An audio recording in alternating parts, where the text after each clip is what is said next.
What up, what up? Nerd Jason coming at you here, this time with a review for Murderbot on Apple TV. I just finished watching the last episode. There's 10 episodes in the series. I will try to keep this as spoiler free as possible. I read the books a few years ago. And watching the show, I remember some things. The books were awesome. I read the first four novellas and then the first full book. I haven't read the last book yet, and then I guess there's another new novella I guess you could get for free online or something. I don't know. I haven't checked that out either. But anyways, let's get back to the show on Apple TV Plus. Alexander Skarsgård was absolutely the best part of the show. The only reason I continued to watch the show after the first episode or two, which I was kind of like, I don't know. I was like, I'm thinking back to the book, and I'm like, this is not really what I was expecting from the show. But as the show went on, I kind of got into it. It got rolling. And I was like, all right, okay, here we go. This is what I'm talking about. Alexander Skarsgård killed it. Did a great job as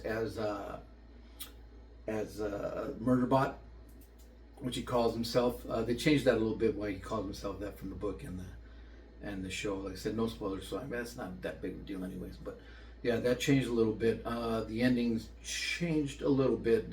His reasoning, or not his reasoning, but the emotional things that he goes through. Murder. This is obviously a show about the sec unit. He's a sec unit who's a security unit, who's a robot who works as security for different corporations, protects people, this and that.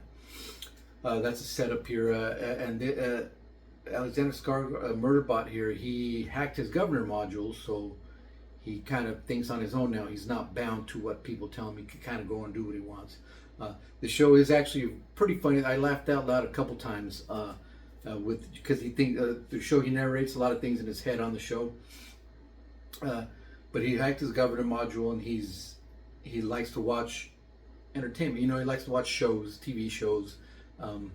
Yes, in particular one called Sanctuary Moon. That's like his favorite show. So he's watched every episode. There's like hundreds of episodes. He has thousands of episodes of entertainment. They touch on that a little bit on the show, and actually the little parts that they show from Sanctuary Moon are hilarious, and I love that's cool. That I love how they did it. You got John Cho and a couple other people in those, and it's pretty funny when they show those little bits of those. It talks a little bit more about that in the books, but at least it's brought up here, and I like the way they represented it on screen. I thought they did a good job with that. The rest of the crew, the rest of the cast, they were fine. I don't think. I think maybe they needed to develop maybe these characters a little more. You don't get a whole lot of personality from a lot of them.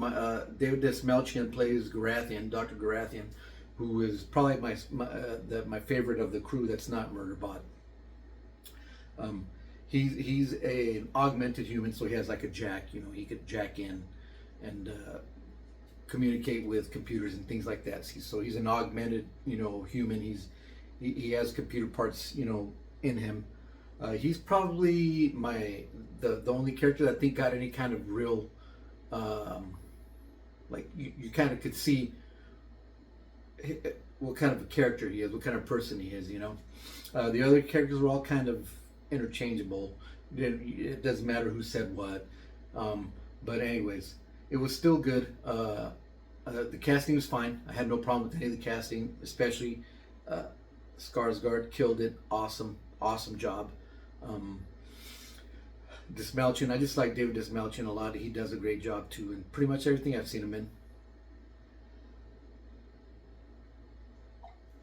Yeah, I do recommend the show. Give it a shot. After an episode or two, just keep going. It does get better. It did get picked up for a second season, which I think is really cool. It's totally sci-fi, hardcore, straight up sci-fi. The world, they show a little bit of the world, besides this planet that they're on. It seems like this show was made with a pretty with a smaller budget, which I think is why they continued. They was greenlit. I don't know how well it's doing ratings wise or whatever, but it's not super expensive from what I can see. I mean, it looks good. The show looks great, but it's not very special effects heavy. You know, there's special effects in it, but it's not super heavy into it. A lot of it is just interactions between people. And actually, one thing they did capture here in the show too is which is kind of one of the things that goes on in the books. The most human character in this show is a robot, a security unit robot who hacked his governor module and can think on his own. He's like the most human part of this show, more so than any of the actual human characters. And I think, you know, that's kind of the point of the book. You know, humanity. What excuse me, what can AI or whatever, can they be truly human? I don't believe they can, but I mean, in this show, this robot comes off as a very human entity, and like I said, it's funny, the thing he says in his head, like it's what a lot of people think about whenever they're in their workplace or whatever, that they think in their head that they don't say out loud. And he does say a couple things out loud, you know, on accident, but a lot of things he says in his head he doesn't actually say out loud, which is actually very relatable to, I'm sure, a lot of people. Anyways, now for my score: 0 to 12 beers. 0 being the best score, 12 beers being, oh man, I need to be drunk to enjoy this show. I will give this show I liked it. The books are actually better, obviously, but actually they did a good job with the show. I'll give this show, we'll say 3 beers. I'll give the show 3 beers. I do recommend it. It's not the best thing out there, but it is a good show. It's entertaining. I think they did a good job with, you know, bringing some of the story and concept from the books to the screen. Not a home run. There is the ending actually. Obviously, I think it's a perfect ending, because it's like, if it ends there and they didn't get a second season, that's where it ends. But we are getting a second season, and we will continue to follow the exploits of Murderbot. Anyways, that's all I got for today. Recommend the show. There's good, not really bad, you know, a couple things that I was kind of like, but anyways, overall, enjoyable show. I do recommend it. If you have Apple Plus, or if you get a free week or whatever they do check it out. It's entertaining enough. And that's all I got for today. And till the next one, Nerdy Jason out.